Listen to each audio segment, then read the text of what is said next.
Welcome to Dead Man Talking.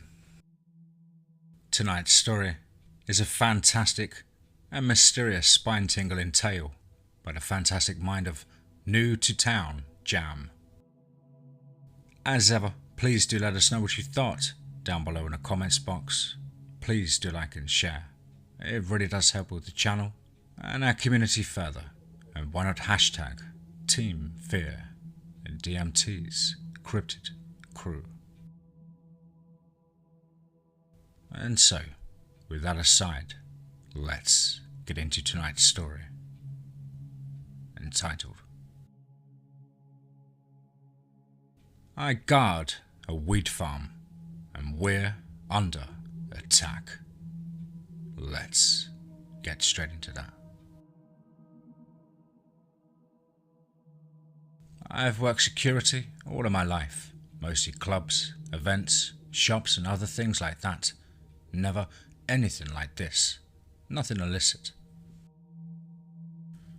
I was offered the job by a regular big spender at the club that I was guarding, known only as Crash, a serious guy with fingers in all kinds of illegal pies.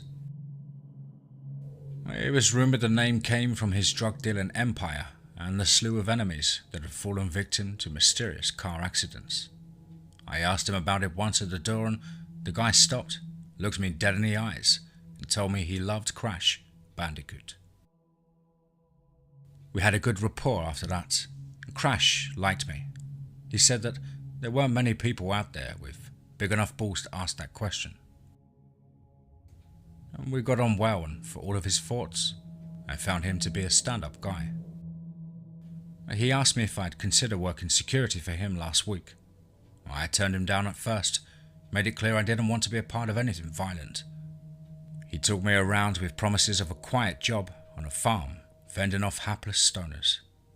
It was only pot. I like to partake myself on occasion. I've never been into any heavy shit, but I did enjoy a smoke. Spending all night watching some plants up a mountain seemed pretty innocuous. It sounded more peaceful than the club scene, and it paid a hell of a lot better too. At the time, I thought it was a no-brainer, but now I'm really starting to regret my life choices. Crash gave me coordinates to find the place and told me I'll be met by a guy called Bo, my new co-worker. The drive was gorgeous, out past fields and into the mountains, the sun just falling slowly behind them. I took a sunken, grassy turning into a small opening where 3 other cars were parked right at the foot of the mountain and pulled up. 3 men stood leaning against a silver Fiesta. They stopped talking to glare at me. They were a motley bunch, none of them really resembling any security guards I'd ever worked with before. Can we help you? Asked a short, rotund man with a long, wiry beard that bounced as he spoke. He craned his neck to look up at me. His brow was furrowed and his tone disdainful. I'm looking for Bo. I was sent by Crash. A thin, twiggy-looking young guy with a long mop of hair and a demeanour much friendlier than the bearded one stood up straight and took a step towards me, a goofy smile plastered across his face. He looked no older than 18. The new guy. Welcome. Don't mind Travis. He's not so trusting. He scoffed in the direction of the bearded guy who was still scowling and the third quiet man who remained leant against the Fiesta, not taking much note of my presence at all. Bo Grackle here, ready for duty. Your name is? Mookie. I stretched out a hand to shake my new colleagues. What a name. Nice to meet you, Mookie. This is Travis and Grant. They're the Days guys. Bo gestured to the 2 others once more, and the quiet guy, who was slightly taller but just as grouchy looking as his colleague, and turned and spoke impatiently, twiddling car keys in his hand. This is great and all, but as he said, we're the Days guys and I just finished my shift. I'm going home. Good luck out there, newbie. I'll learn your name if you're still here tomorrow. Grant nodded politely but solemnly and got in his vehicle before I could answer. Travis not far behind. I noticed a large patch of what looked like dried blood on his sleeve as he pulled the driver's side door shut. And I was left with Bo and the inference that I might not be around in the morning. What did he mean? I asked nervously. Oh, Grant? He's just a joker. Don't worry. Come with me. Well, Bo spoke with a perpetual niceness that I was already finding grating. His enthusiasm reminded me of a kid excited to show his friend all of his new toys from Christmas. As we walked a thin, winding trail, the sun set. Dusk kissed the mountain, and I tried to push my annoyance to the back of my mind. No matter what, the picturesque mountain was a better view than drunken folk in the gutter. The walk totaled about 45 minutes. It was a trek, but I suppose a giant pot farm had to be something you'd struggle to stumble across.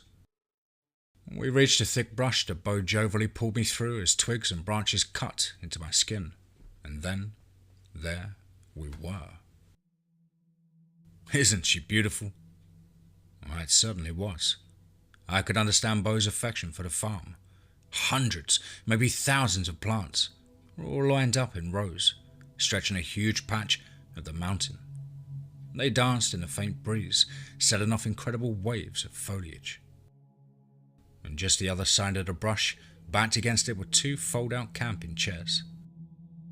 All set up. See? Perfect. Time to settle in for the night, Mookie. I bought snacks and even better. Bo rustled around in his pocket before plopping himself on one of the camping chairs and proudly holding up a slightly flattened, mangled spliff. Well, what's the deal? Did we just sit here all night? I asked, perching myself on the other seat and lighting up a cigarette, ignoring his team sleepover behavior. Well, mostly yes. There are some things to look out for. I'm sure Crash filled you in. Stoners, police, rival sellers, pests, mountain creatures, the Oosterfreak, giant slugs. What?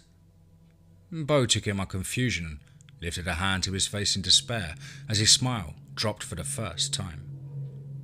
He stamped his feet on the ground like some kind of demented little elf, or that same child he was earlier, after his friend broke the toys. Crash didn't say anything, did he? That man does this every goddamn time. I'm going to give him such a piece of my mind. Didn't he learn from Ren? Well, who's Ren? What are you talking about? What is the Oosterfreak?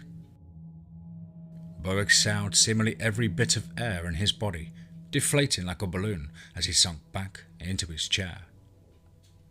Ren was the last guy Crash sent me. He was unprepared too, and he succumbed to the fucking slugs, of all things. Crash had me call his wife. Poor woman was devastated. This patch of mountain, Mook, it ain't safe as you might think. Other things that share the space, and we have to look out for them. The occasional human invaders are the least of our concerns. Well, that's the short version. In good time, you'll see for yourself, but if you want to live, you'll listen to me and you'll stay alert. I tried to take in what he was saying, but Bo resembled a teenage Shaggy from Scooby-Doo, and mangled spliff he was sucking on as he spoke out about giant slugs made it hard for me to take him seriously. Was this a babysitting job? Was I here to look after this guy? I knew I was going to be having serious words with Crash. It's Mookie, I answered firmly before struggling to hold in a laugh as I continued. And you'd expect me to believe I'm at risk of death by a slug? I passed the joint, man. I took it out of his hand and took a long drag and exhaled. Bo looked crushed at my laughter. I felt guilty. Even if I didn't, he really did believe what he was saying. The disappointment on his face made that apparent. A few hours passed, mostly in silence. We shared the spliff and watched the plants dance. And dusk became night, and Bo pulled out a tiny wind-up light that needed recharging every 15 minutes or so. Well, there wasn't a great deal of conversation. Bo knew I didn't believe a word he'd said, and he wasn't prepared to continue trying to convince me, and so I focused on the light. Counting how many times it turned off was how I passed the time. I thought about the money I was making, the ease of the job, and the glorious lack of drunk people. It made me want to make the best of things, and so I tried to humour Bo and make him feel a little special. Well, if things went well, I guessed I'd be spending quite some time with him. You never answered my question, man. What is the Ustelfeek? Grumpy and arms crossed, Bo turned and scoffed. Huh, so you're ready to listen now, are you? Or you just want to mock the crazy guy? I'm ready to listen, I promise. It wasn't entirely the truth, but I was bored stiff and I wasn't going to mock you after. I felt bad enough for doing it the first time. Well, Bo, he sighed heavily again. At this stage, I wasn't sure how there was still air in his body. Well, the Ustelfeek is something that lives in the woodland, just beyond the farm. We don't see it often. No one does. It only ever emerges when it's hungry.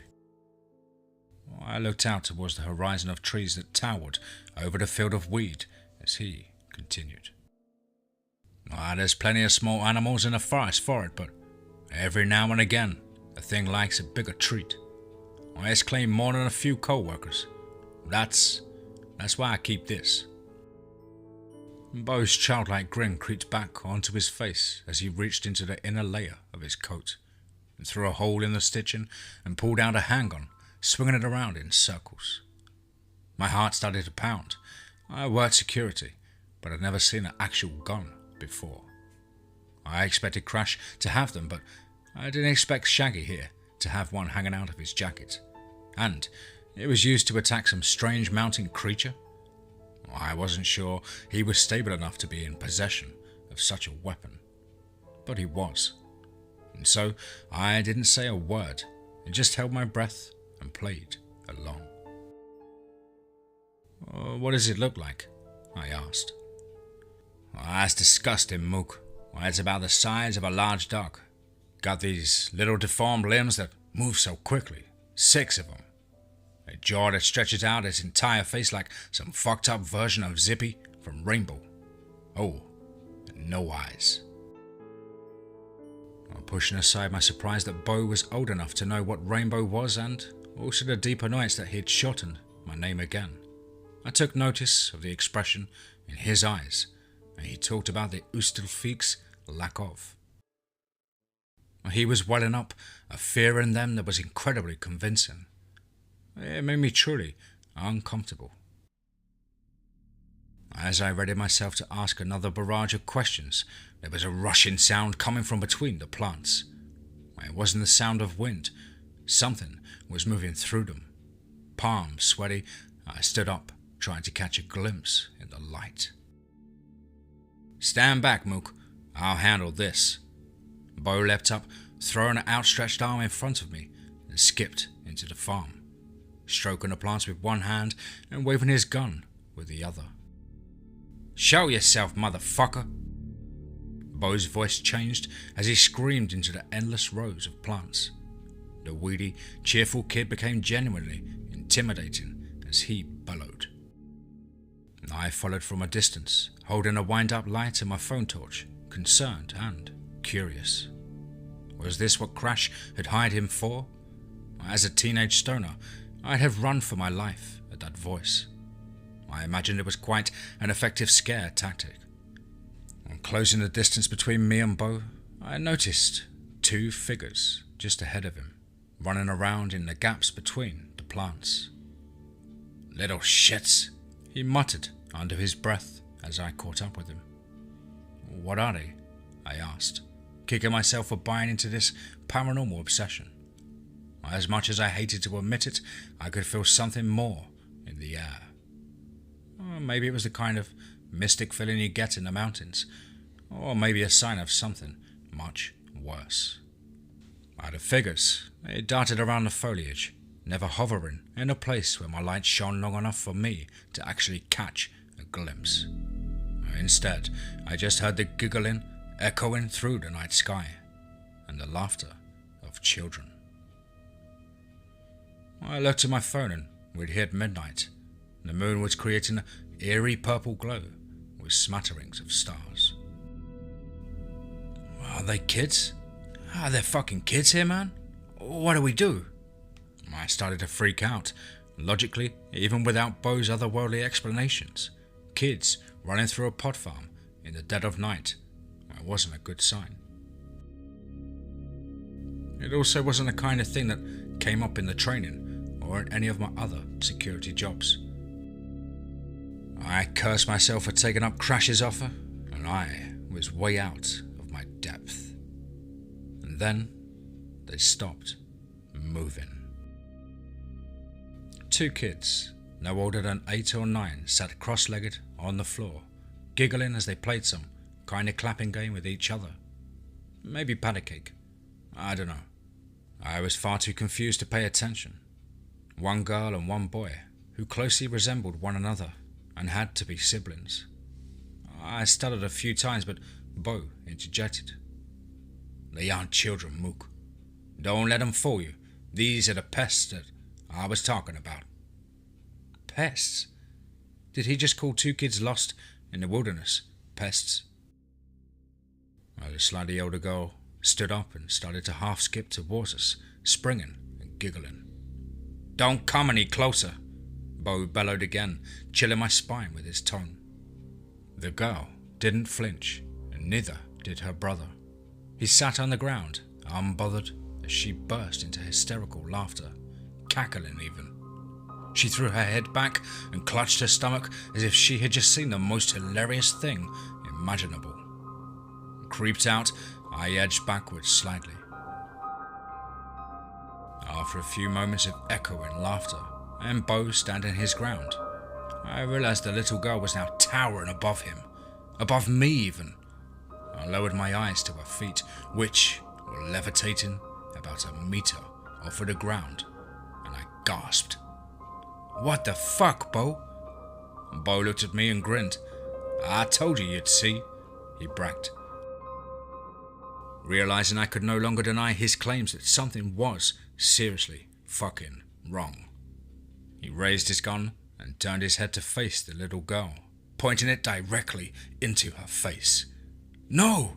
I screamed. She isn't a kid, Mook. Remember that. Bo stared at her coldly as he pulled the trigger and she hit the ground, dropping a significant distance from her floating position. The bullet hole was perfectly circular. No expected splatter or brains or anything. A huge lump formed in my throat, regardless of how obvious it may have been that the kids, they weren't kids. Or she still looked like a dead kid on the floor, despite the lack of blood. I looked away in horror and noticed her younger brother tearing at the plants around him, making use of the attention being on his sister. Instinctively, I did the only thing I could and walked towards him, intending to guard what I had been hired to and usher him off the farm and get him away from the gun, away from Bo. Don't do it, Mook. You don't know what you're messing with. I'm warning you. I was entranced, totally shaken by what I had witnessed, and I edged closer and closer to the boy. Or not a boy. Desperate to help him.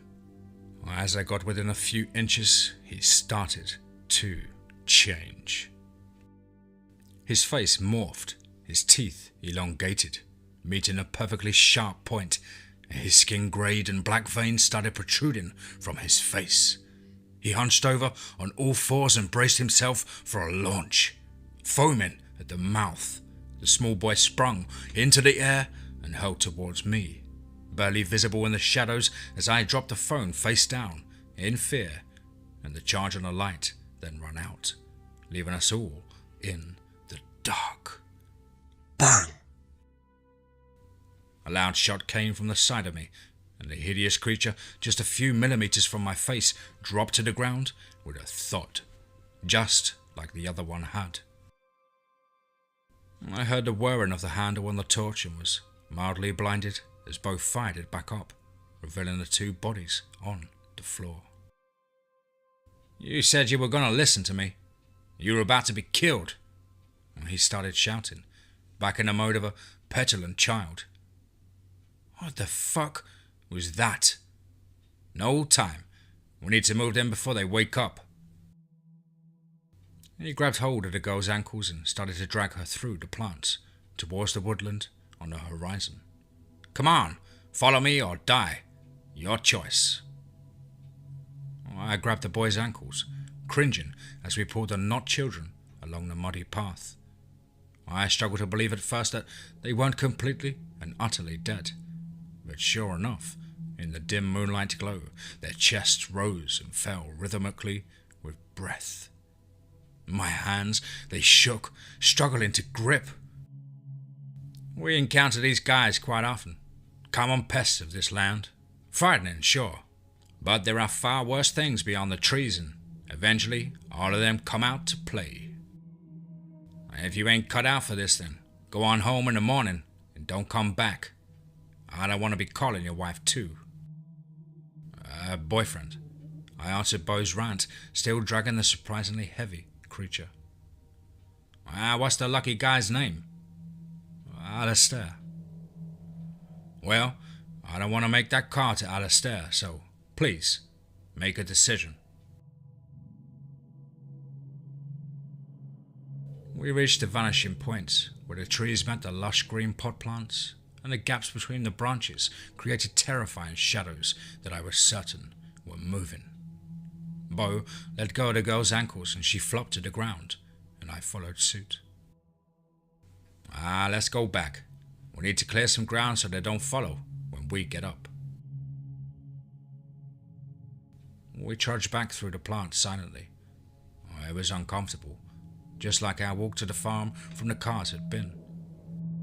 I felt kind of bad for not listening to my new colleague. Granted, his presentation of the issue wasn't great, but there was no denying that he was right. Human visitors wouldn't be nothing in comparison. About halfway, he stopped and told me to turn around. We turned just in time to watch the two, not kids, stand up, dust themselves off and skip off into the trees. All as if nothing had happened at all, as if neither of them had fucking bullets in their brains. Do monsters have brains? A few birds flew out from the canopy, masking the stars in the sky. I took in the surroundings, breathed in the fresh air, and made a decision. "I'll be here tomorrow, Bo. I should have listened. I'm sorry." He smiled, like he'd just woken up to that mountain of toys on Christmas. We talked, walked, and enjoyed another spliff together by the brush. The sunrise, it was gorgeous. The type of uninterrupted view that no other job was going to provide. An alarm rang from Bo's pocket. Shift's over, Mook. Time to hand it back to Travis and Grant. Come on." The tiredness was starting to hit me, and I stood up in preparation for the hike down the mountain, itching to get to bed. And just before turning to climb back through the brush, I took one last look at the tree line on the horizon. And that's when I saw it. Bo had been right. It was the size of a large dog or wolf, with multiple twisted appendages coming from its body. Its mouth splitting its face perfectly in two, just visible in the distance. I could swear it looked right at me before retreating. That's when I realized that this job, it wasn't going to be anything close to simple.